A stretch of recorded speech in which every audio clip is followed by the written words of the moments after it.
A few months ago, Alex joined an online meeting. People from different countries were there. Some worked in marketing.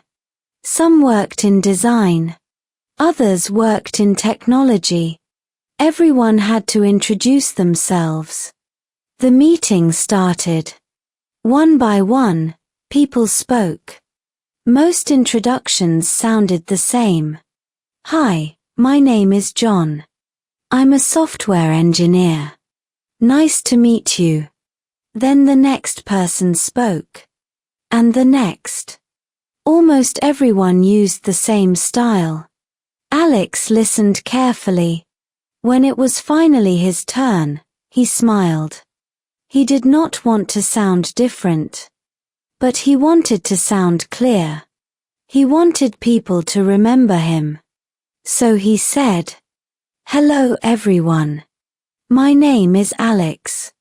I work in design, and I enjoy turning ideas into simple and useful visual experiences.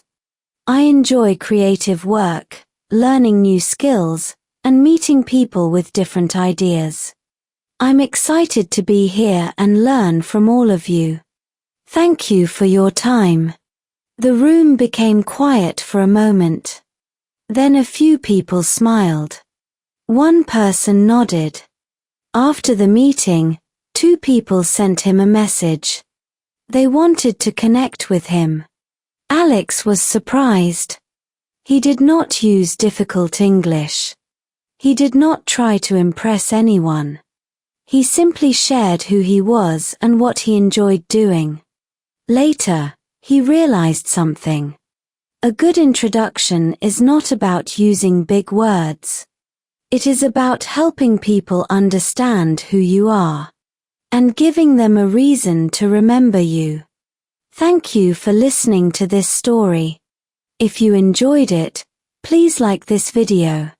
Share your introduction in the comments below.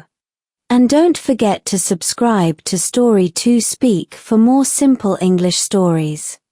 See you in the next story.